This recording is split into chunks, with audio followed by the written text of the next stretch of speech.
बिस्मिल्लाहिर्रहमानिर्रहीम। Welcome back to my channel. आज हम करेंगे chapter number 3 integration exercise 3.8।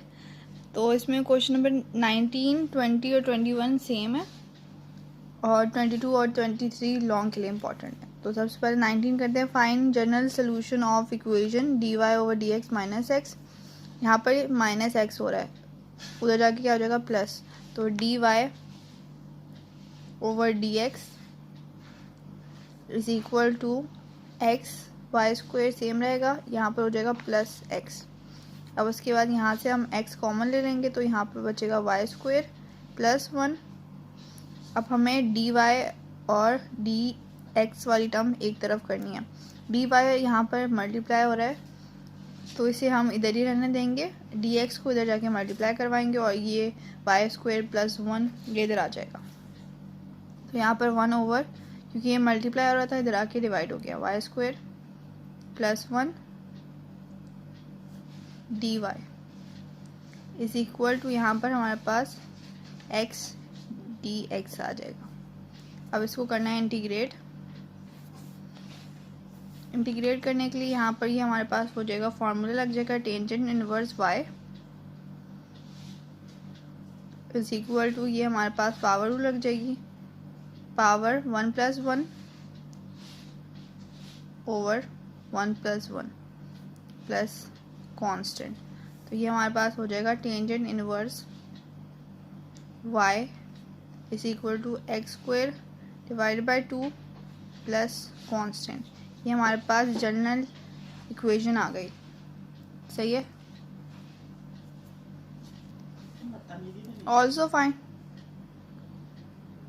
Also find particular solution if y is equal to x, y is equal to 1 and x is equal to 0। तो ये question में ही given था, ये हमने जनरल सोल्यूशन फाइंड किया इक्वेशन का।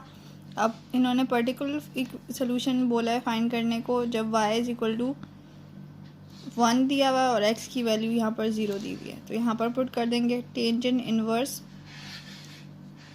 y 1 आ जाएगा और इज इक्वल टू x 0 हो जाएगा, 0 का square divide by 2 plus c। यहाँ से हमारे पास इसकी वैल्यू आ जाएगी 45 डिग्री या पाई बाय 4 रेडियन में, और ये हमारे पास 0 हो जाएगा और c। तो c की वैल्यू हमारे पास पाई बाय 4 आ गई। अब इसको हम पुट करवाएंगे इक्वेशन नंबर 1 में।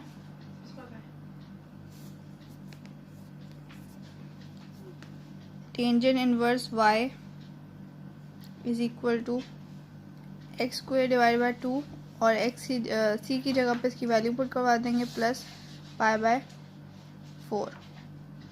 तो ये हमारे पास पर्टिकुलर सोल्यूशन आ गया। क्वेश्चन नंबर 20 है, dx over dt is equal to 2x, solve the differential equation. और इसमें हमें कंडीशन दी हुई है x इज इक्वल टू 4 और t इज इक्वल टू 0। तो सबसे पहले इसे सॉल्व करते हैं। dx over dt is equal to 2x। अब उसके बाद 2 यहीं रहेगा, ये x हमारे पास इधर आ जाएगा, जगह चेंज हो जाएंगी इन दोनों की क्योंकि यहाँ पर dx पहले से। तो ये हमारे पास 1 over x dx is equal to 2 dt हो जाएगा। अब हमने करना है इंटीग्रेट, यहाँ पर 1 आ जाएगा, फंक्शन उसका डेरिवेटिव ऊपर, तो ये आ जाएगा natural log of function is equal to 2 और यहाँ पर हमारे पास t आ जाएगा plus constant plus natural log of constant, क्योंकि यहाँ पर नेचुरल लॉग आया हुआ है। अब उसके बाद यहाँ पर इधर नेचुरल लॉग नहीं है तो हम natural log of e multiply करवा देंगे इधर, क्योंकि नेचुरल लॉग ऑफ e 1 के इक्वल होता है। अब ये हमारे पास इसकी पावर बन जाएगी, तो यहाँ पर आ जाएगा नेचुरल लॉग ऑफ e की power 2t plus natural log of c natural log of x। Natural log of यहाँ पर ये प्लस हो रहे हैं तो यहाँ पर ये मल्टीप्लाई हो जाएंगे, e की power 2t into c natural log of x। Natural log से कट जाएगा, x is equal to c e की पावर 2t, इक्वेशन नंबर 1। सही है।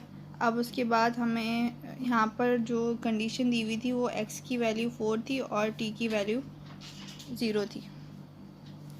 यहाँ पर हम पुट कर देंगे तो ये हमारे पास आ जाएगी 4 इज इक्वल टू सी, ई की वैल्यू 2 और टी की वैल्यू 0, और ये हमारे पास 0 हो जाएगी, तो सी की वैल्यू हमारे पास 4 आ जाएगी।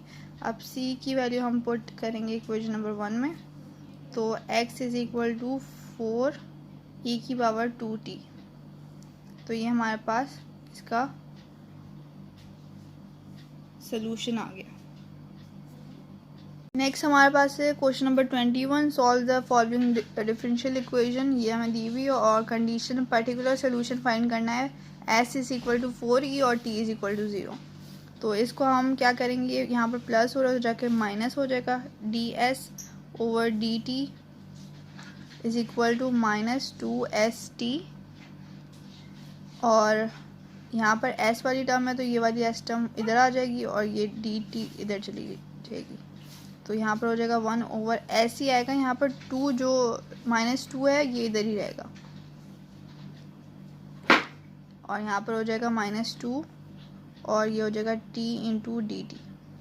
अब करना है इसको इंटीग्रेट, फंक्शन पर डेरिवेटिव, तो natural log of s is equal to -2, power भी लगेगा 1 + 1 2, नीचे भी +1, और यहाँ पर नेचुरल लॉग ऑफ s आ जाएगा, क्योंकि यहाँ पर natural log of c constant, sorry, तो 2 से कट जाएगा, हमारे पास बचेगा -t² plus natural log of c, natural log of x, तो यहाँ पर t के साथ हमारे पास नेचुरल लॉग नहीं है तो e लगा देंगे, नेचुरल लॉग ऑफ c, अब इसकी पावर बन जाएगी ये, तो नेचुरल लॉग ऑफ e की power -t² plus natural log of c।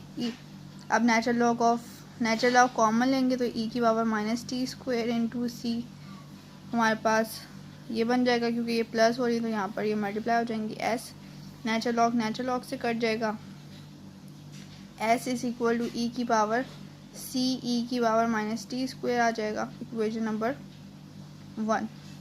अब उसके बाद पुट करवाएंगे जो हमें दिया हुआ है, s की वैल्यू हमारे पास है 4e और c और t की वैल्यू हमारे पास 0 है, 0 का स्क्वायर, तो यहाँ पर हमारे पास हो जाएगा c is equal to 4e।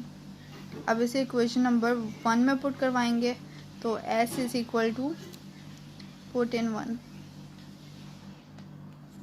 ये according to given condition particular solution find कर रहे हैं अब हम, तो s is equal to c की जगह 4e इंटू ई की पावर -t², सही है। तो ये हो जाएगा हमारे पास s की value, s is equal to e, इसकी पावर 1 है, बेसिस सेम हो तो पावर ऐड हो जाती है, प्लस माइनस t², यहाँ पर 4 भी आएगा, तो ये हमारे पास पर्टिकुलर सोल्यूशन आ गया। नेक्स्ट हमारे पास है question number 22, in a culture bacteria increase at the rate proportional to the number of bacteria present.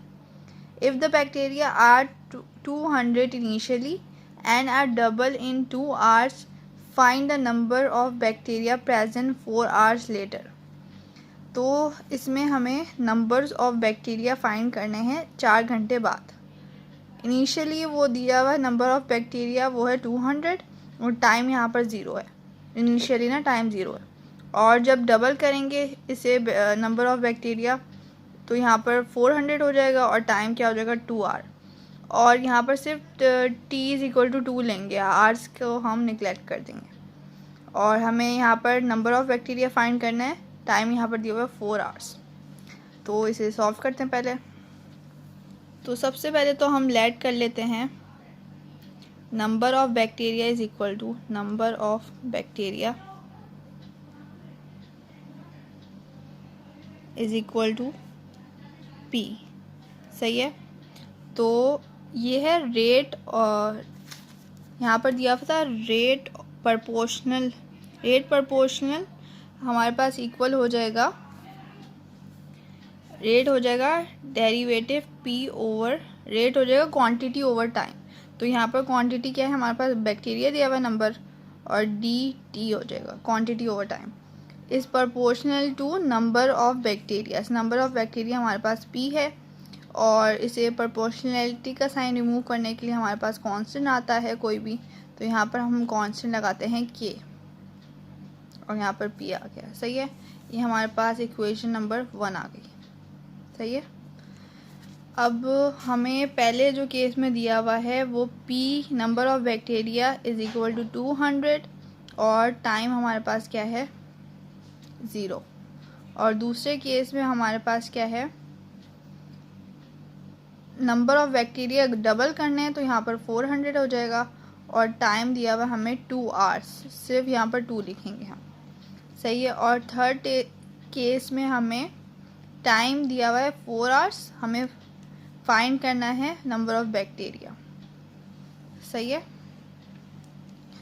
तो सबसे पहले तो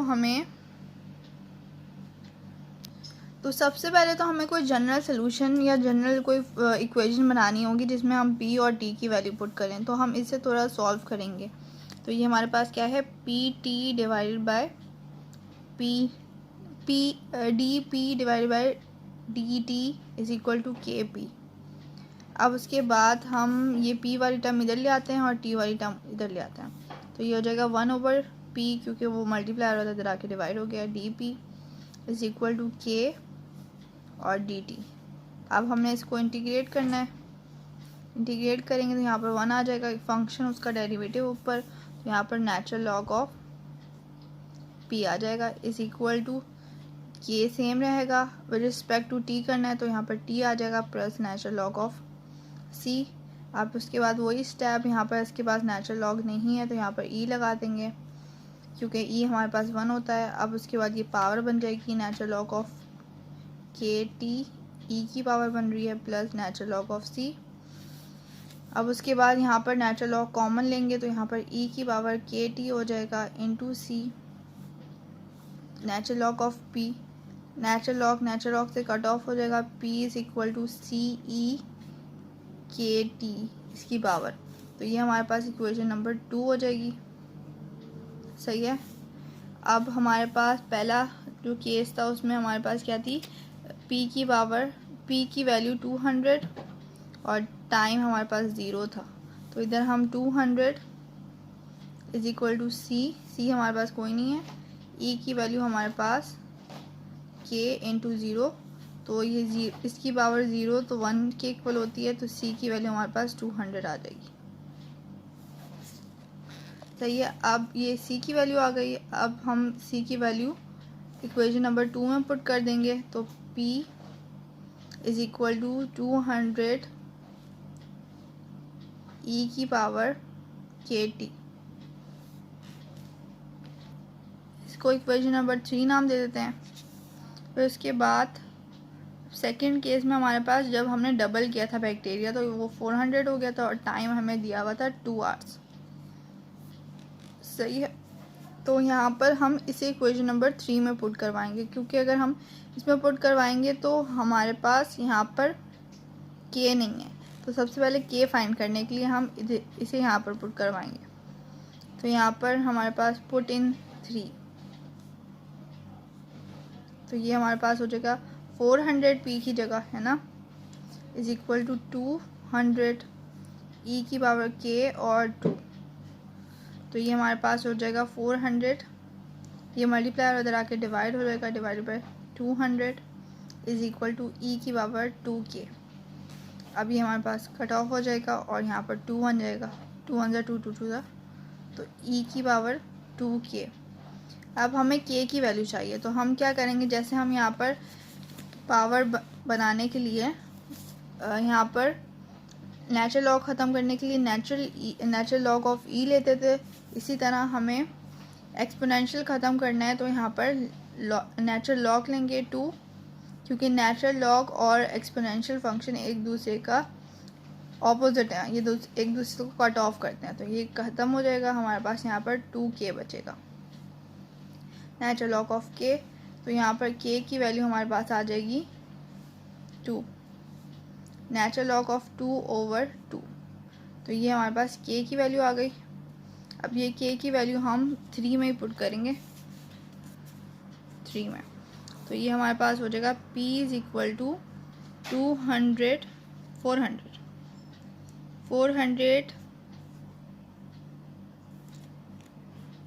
200 है, 400 नहीं, 200 e की power natural log of k की जगह उसकी वैल्यू इंटू टी। सही है, ये हमारे पास इसकी इक्वेशन नंबर, इसे नाम दे देते हैं 4। अब उसके बाद थर्ड पार्ट में हमें p की वैल्यू फाइंड करनी है और t हमें दिया हुआ 4 आवर्स लेटर। तो अब हम इक्वेशन नंबर 4 में पुट करवाएंगे इसको, तो p की सिंपली वैल्यू आ जाएगी। p हमारे पास हो जाएगा 200 e की power natural log of 2 divided by 2 into 4। तो ये हमारे पास हो जाएगा 2 1 ज़र 2 2 ज़र, तो ये हो जाएगा हमारे पास 200 e की power natural log of 2 divided by 2। Divide नहीं, ये डिवाइड वाला तो ख़त्म हो गया, मल्टीप्लाई बाय 2।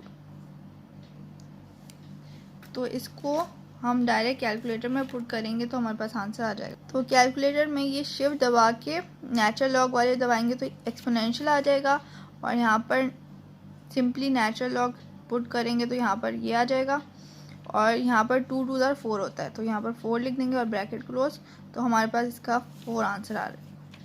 तो यहाँ पर 200 मल्टीप्लाई बाय 4 करेंगे तो p की वैल्यू हमारे पास आ जाएगी 2 4 ज़र 8, तो p की वैल्यू हमारे पास 800 आ गई।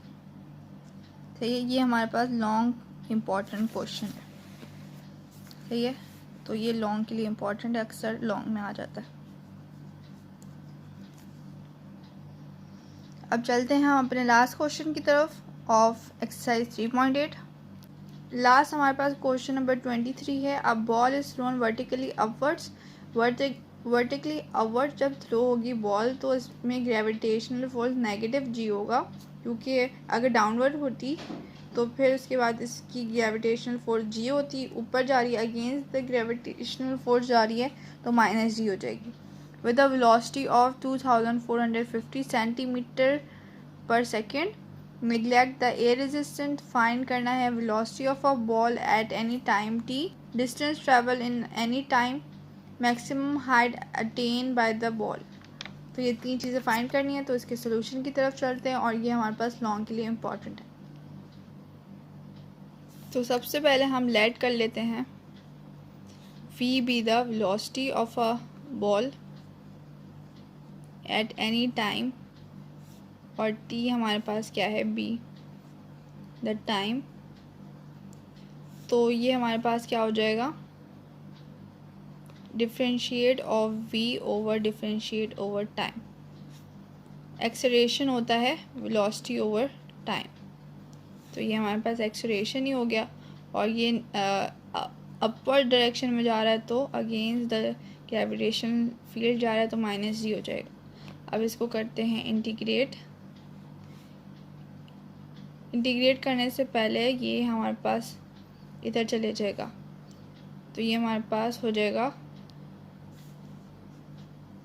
dv, इंटीग्रेट करना है, is equal to minus g integration of dt। तो ये इधर डिवाइड हो रहा था तो जाके मल्टीप्लाई हो गया, तो यहाँ पर 1 विद रिस्पेक्ट टू v हो रहा है, तो v is equal to minus g with respect to t है, तो यहाँ पर t प्लस कॉन्स्टेंट। सही है, अब उसके बाद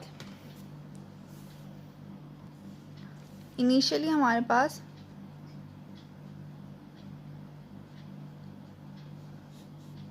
v की जो वैल्यू दी हुई है वो है 2450 सेंटीमीटर पर सेकेंड, और जो टाइम होगा वो हमारे पास 0 हो जाएगा। तो यहाँ पर ये वैल्यूज पुट करते हैं, तो 2450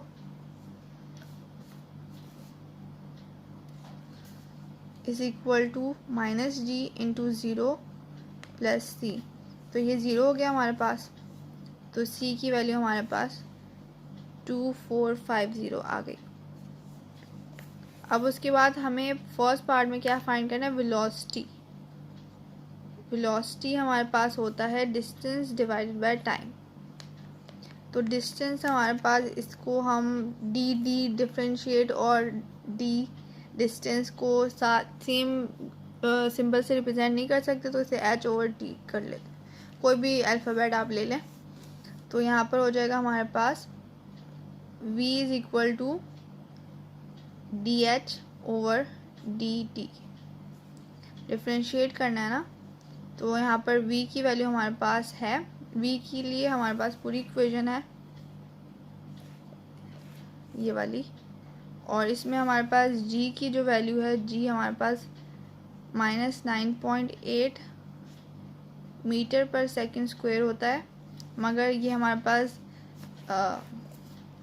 वेलोसिटी हमारे पास सेंटीमीटर में है, तो इसे भी हम मल्टीप्लाई बाय 100 करवा के सेंटीमीटर पर स्क्वायर पर सेकंड स्क्वायर में कन्वर्ट कर देंगे। सॉरी, ये हो जाएगा 980 मल्टीप्लाई बाय 100 करवाएंगे ना, तो ये हमारे पास 980 हो जाएगा। तो इसे हम पुट करवाएंगे इस वाली इक्वेशन में जो हमने सबसे पहले बनाई थी। इसमें हम g और c की वैल्यू पुट कर देंगे। तो ये वाली हमारे पास इक्वेशन थी, v is equal to -gt plus c। तो यहाँ पर आ जाएगा माइनस माइनस प्लस हो जाएगा 980 इंटू टी प्लस c हमारे पास आई थी वही स्पीड वाली value is equal to v। अब हमने यहाँ से फाइंड करना है t, यहाँ से हमने फाइंड करना है v। तो यहाँ से हमने ये v की वैल्यू फाइंड कर ली सारी वैल्यूज पुट करके, तो ये हमारे पास इक्वेशन नंबर a नाम हो गया। अच्छा, जो ग्रेविटी की वैल्यू वो हम पॉजिटिव ही लेंगे क्योंकि ये -g है। ग्रेविटी की वैल्यू तो सेम ही रहती है, यहाँ पर प्लस हो जाएगा और ये यहाँ पर माइनस ही रहेगा और यहाँ पर माइनस आ जाएगा। तो ये हमारे पास कुछ ऐसे बन जाएगी, v is equal to 2450 minus 980t। Equation number A आ गया। अब हमें दूसरे जो पार्ट में हमें फाइंड करनी है डिस्टेंस ट्रेवल। डिस्टेंस होता है velocity is equal to distance divided by time. तो अभी हमने ऊपर ये फाइंड किया था, तो ये हमारे पास हो जाएगी v डी एच, क्योंकि डी डी हमारे पास डी स्क्वायर हो जाएगा, इसलिए हमने जो डिस्टेंस है उसे h से रिप्रेजेंट कर दिया और यहाँ पर डी टी आ जाएगा। सही है। तो यहाँ पर v की जो वैल्यू हमने इक्वेशन नंबर ए से फाइंड की थी वो यहाँ पर पुट कर देंगे। वो आई थी 2450 minus 980 t is equal to D H over D T, इसके साथ मल्टीप्लाई हो जाएगा तो यहाँ पर डी टी आ जाएगा। सही है। अब इसको करना है डिफ्रेंशिएट, तो हमारे पास यहाँ पर 2405 और यहाँ पर टी आ जाएगा माइनस 980 और यहाँ पर पावर लग जाएगा टी स्क्वायर डिवाइडेड बाय 2 और यहाँ पर हमारे पास h आ जाएगा। तो h is equal to 2450t minus, तो इसको जब डिवाइड कर पाएंगे तो हमारे पास आ जाएगा 490 टी स्क्वायर प्लस कांस्टेंट। अब उसके बाद हमारे पास यहाँ पर h भी 0 होगा और t भी 0 होगा।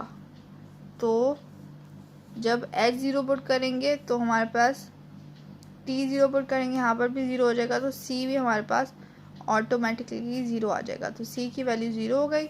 अब इसको हम इधर पुट कर देंगे तो यह हो जाएगा h is equal to 2450t minus 490t square plus 0। तो यहाँ पर h की जो वैल्यू आ जाएगी वो हो जाएगी 2450t माइनस 490t स्क्वायर। तो ये हमारे पास इक्वेशन नंबर बी हो गई। तो ये अब हमने थर्ड पार्ट में फाइंड करना है मैक्सिमम हाइट। थर्ड पार्ट में हमें फाइंड करना है मैक्सिमम हाइट।